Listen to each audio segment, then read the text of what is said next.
നമുക്കിന്ന് 12ാം ക്ലാസ്സിൻ്റെ 1ാമത്തെ യൂണിറ്റിന് ഒരു റിവിഷൻ ടെസ്റ്റ് ചെയ്യാം. ഞാൻ നിങ്ങൾക്ക് ഓൺലൈനിൽ MCQ രീതിയിൽ വരുന്ന ക്വസ്റ്റ്യൻ പാറ്റേണിലാണ് ഈ ടെസ്റ്റ് എടുക്കുന്നത്. അതിൽ OSSA പ്രസിദ്ധീകരിച്ച ക്വസ്റ്റ്യൻ പേപ്പറിലെ എനിക്ക് അവൈലബിൾ ആയിട്ടുള്ള ക്വസ്റ്റ്യൻസും കൂടെ ഉൾപ്പെടുത്തിക്കൊണ്ടാണ് ഇത് ചെയ്യുന്നത്. ഞാൻ ആൻസർ അതിനകത്ത് പറയുന്നതിന് മുൻപ് നിങ്ങൾക്ക് ആൻസർ സ്വന്തമായിട്ട് കണ്ടുപിടിക്കാൻ പറ്റുന്നുണ്ടോ എന്ന് ചെയ്തു നോക്കുക. ഓരോ യൂണിറ്റുകളും എത്രത്തോളം പഠിച്ചു എന്നത് നിങ്ങൾക്ക് മനസ്സിലാക്കുവാനുള്ള വിലയിരുത്തുവാനുള്ള ഒരു അവസരമായിരിക്കും എന്ന് വിശ്വസിക്കുന്നു. അപ്പോൾ നമുക്ക് ചോദ്യത്തിലേക്ക് കടക്കാം. ഞാൻ ഓപ്ഷൻസ് വായിക്കില്ല. ഓപ്ഷൻസ് നിങ്ങൾക്ക് സ്ക്രീനിൽ കാണാം. ആൻസർ മാത്രം പറഞ്ഞ് നമുക്ക് മുന്നോട്ട് പോകാം. 1ാമത്തെ ചോദ്യം, ഉത്തരേന്ത്യയിൽ മലങ്കര സഭയുടെ മിഷണറിയായി കഠിനാധ്വാനം ചെയ്ത വ്യക്തി ആര്? എല്ലാത്തിനും 4 ഓപ്ഷൻ ഉണ്ട്. 1ാമത്തതിൻ്റെ ഉത്തരം സ്തെഫാനോസ് മാർ തേവോദോസിയോസ്. 2ാമത്തെ ചോദ്യം, പാശ്ചാത്യരുടെ മിഷണറി പ്രസ്ഥാനങ്ങളുടെ പ്രത്യേകത അല്ലാത്തത് എന്ത്? ഓപ്ഷൻ ഡി, സന്യാസ പ്രസ്ഥാനങ്ങൾ ഈ പ്രവർത്തനങ്ങളിൽ നിന്നും ഒഴിഞ്ഞു നിന്നു എന്നതാണ് പാശ്ചാത്യരുടെ മിഷണറി പ്രസ്ഥാനങ്ങളുടെ പ്രത്യേകത അല്ലാത്തത്. ഇനി 3ാമത്തെ ചോദ്യം, മലങ്കര ഓർത്തഡോക്സ് സഭയുടെ മിഷൻ പ്രവർത്തനത്തിന്റെ പ്രത്യേകത അല്ലാത്തത്. മറ്റ് സഭാംഗങ്ങൾ സഭയിൽ ചേരുന്നത് പ്രോത്സാഹിപ്പിക്കുന്നില്ല എന്നതാണ് മലങ്കര ഓർത്തഡോക്സ് സഭയുടെ മിഷൻ പ്രവർത്തനത്തിന്റെ പ്രത്യേകത അല്ലാത്തത്. ബാക്കിയൊക്കെ പ്രത്യേകതകളാണ് എന്നതോടെ ഓർത്തിരിക്കുക. 4ാമത്തേത്, സ്നേഹത്തിന്റെ മതമാണ് യഥാർത്ഥ ക്രിസ്തീയത എന്ന് പഠിപ്പിച്ച പിതാവ് ആര്? ഓപ്ഷൻ ബി, ഗിവർഗീസ് മാർ ഒസ്താത്യോസ് തിരുമേനിയാണ് സ്നേഹത്തിന്റെ മതമാണ് യഥാർത്ഥ ക്രിസ്തീയത എന്ന് പഠിപ്പിച്ച പിതാവ്. 5ാമത്തെ ചോദ്യം, ഫിലോകാലിയ എന്നതിന് യോജിക്കാത്തത് എന്ത്? ഓർത്തഡോക്സ് സഭയുടെ പാരമ്പര്യങ്ങളുമായി ബന്ധമില്ലാത്തതിനാൽ നമ്മുടെ സഭയിൽ ഇത് പ്രചാരത്തിലില്ല എന്നതാണ് ഇതിനകത്ത് യോജിക്കാത്ത ഒരു പ്രസ്താവന. ഇനി 6ാമത്തെ ചോദ്യം, സന്യാസ സമൂഹത്തിന്റെ നിയമങ്ങൾ ക്രോഡീകരിച്ചത് ആര്? മാർ ബസേലിയോസ് ആണ് സന്യാസ സമൂഹത്തിന്റെ നിയമങ്ങളൊക്കെ ക്രോഡീകരിച്ചത്. 7ാമത്തെ ചോദ്യം, ബ്രഹ്മവാർ മിഷനെ സംബന്ധിച്ച് ശരിയല്ലാത്തത് ഏത്? കത്തോലിക്ക സഭയുടെ ആരാധനാ പാരമ്പര്യങ്ങൾ അവർ നിലനിർത്തുന്നു എന്നതാണ് ഇതിൽ ശരിയല്ലാത്ത പ്രസ്താവന. 8ാമത്തെ ചോദ്യം, നമ്മുടെ മിഷൻ ബോർഡിന്റെ അധ്യക്ഷൻ ആര്? ഡോക്ടർ ഗബ്രിയേൽ മാർ ഗ്രിഗോറിയോസ് തിരുമേനിയാണ് നമ്മുടെ മിഷൻ ബോർഡിന്റെ അധ്യക്ഷൻ. ഈ ഒരു ക്വസ്റ്റ്യൻ നിങ്ങൾ എല്ലാ വർഷവും ഇത് തന്നെ ആയിരിക്കണമെന്നില്ല.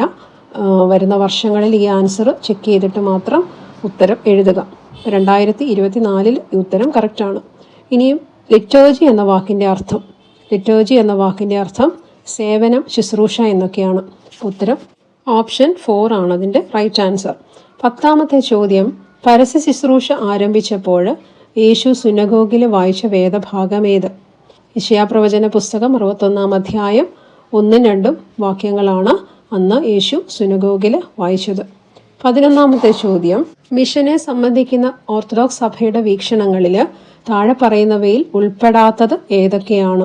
ഓപ്ഷൻ സി, സുവിശേഷ പ്രഘോഷണത്തിലൂടെ ഏതു വിധേനയും മറ്റുള്ളവരെ ക്രിസ്ത്യാനികളാക്കി മാറ്റുക എന്നതാണ് അതിൽ ഉൾപ്പെടാത്തത്.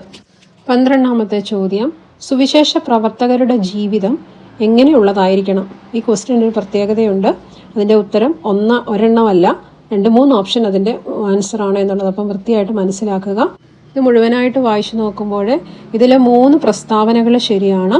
ഓപ്ഷൻ എ, ലളിതമായി ജീവിക്കുന്നവർ ആകണം. ഓപ്ഷൻ ബി, ത്യാഗമനോഭാവമുള്ളവരായിരിക്കണം. ഓപ്ഷൻ ഇ, സത്യത്തിനും നീതിക്കും വേണ്ടി നിലകൊള്ളുന്നവരായിരിക്കണം. ഈ 3 ഓപ്ഷനും അതിൻ്റെ റൈറ്റ് ആൻസറാണ്. ഈ എ, ബി, ഇ വരുന്ന ഓപ്ഷൻ ഡി ആയതുകൊണ്ട് ഓപ്ഷൻ ഡി ആണ് അതിൻ്റെ ഉത്തരം. 13ാമത്തെ ചോദ്യം, ക്രിസ്തീയ സഭയിലെ മിഷൻ പ്രവർത്തനങ്ങൾക്ക് സന്യാസ പ്രസ്ഥാനം നൽകുന്ന സംഭാവനകളിൽ ഉൾപ്പെടാത്തത് തിരഞ്ഞെടുക്കുക. ഇതിലുൾപ്പെടാത്തത് ഓപ്ഷൻ സി ആണ്. കൈസറിയയിലെ വിശുദ്ധ ബസേലിയോസ് സന്യാസിമാർ പൊതു നിയമങ്ങൾ അനുസരിച്ച് ഒരുമിച്ച് താമസിച്ച് തങ്ങളുടെ വ്രതാനുഷ്ഠാനങ്ങളും ആരാധനകളും നടത്തണമെന്ന് നിഷ്കർഷിച്ചു. അത് പക്കോമിയോസ് പറഞ്ഞ കാര്യമാണ്, പക്കോമിയോസ് ചെയ്ത കാര്യമാണ്. അവിടെ ബസേലിയോസ് എന്ന മാറ്റി ചോദിച്ചതുകൊണ്ടാണ് ആ ഓപ്ഷൻ തെറ്റായി മാറിയത്. ഇനി 14ാമത്തെ ചോദ്യം, ആരുടെ കാലത്ത് ആരംഭിച്ച മിഷൻ ബോർഡാണ് ഇപ്പോൾ സഭയുടെ മിഷൻ പ്രവർത്തനങ്ങൾക്ക് നേതൃത്വം കൊടുക്കുന്നത്? ഓപ്ഷൻ ബി, ഗിവർഗീസ് മാർ ഒസ്താത്യോസ് ആണ് അതിൻ്റെ ഉത്തരം.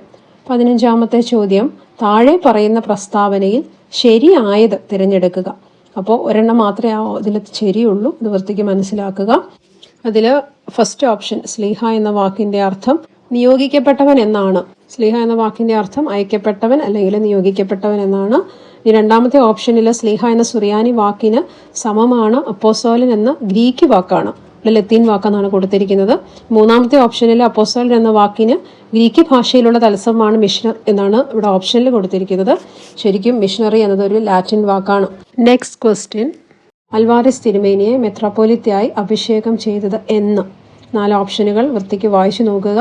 1889 ജൂലൈ 29 അൽവാരിസ് തിരുമേനിയെ മെത്രാപ്പോലിത്തയായിട്ട് അഭിഷേകം ചെയ്തത്. അത് പഴയ സെമിനാരിയിൽ വെച്ചിട്ടായിരുന്നു ആ ശുശ്രൂഷ നടന്നത്. അവസാനത്തെ ചോദ്യം, ലിറ്റേർജി ആഫ്റ്റർ ലിറ്റേർജി എന്നതുകൊണ്ട് ഉദ്ദേശിക്കുന്നത് എന്ത്? ആരാധനയ്ക്ക് ശേഷമുള്ള സേവനം എന്നതാണ് ലിറ്റേർജി ആഫ്റ്റർ ലിറ്റേർജി എന്നതുകൊണ്ട് ഉദ്ദേശിക്കുന്നത്. അപ്പം ഇത്രയും ചോദ്യങ്ങളാണ് ഈ ഒരു റിവിഷൻ ടെസ്റ്റിൽ ഉള്ളത്. എല്ലാവർക്കും ആൻസർ കണ്ടെത്താൻ കഴിഞ്ഞു എന്ന് വിശ്വസിക്കുന്നു. ഇത് നിങ്ങൾക്ക് പ്രയോജനപ്പെട്ടു എന്ന് കരുതുന്നു. അടുത്ത വീഡിയോയുമായിട്ട് നമുക്ക് കാണാം. Thank you.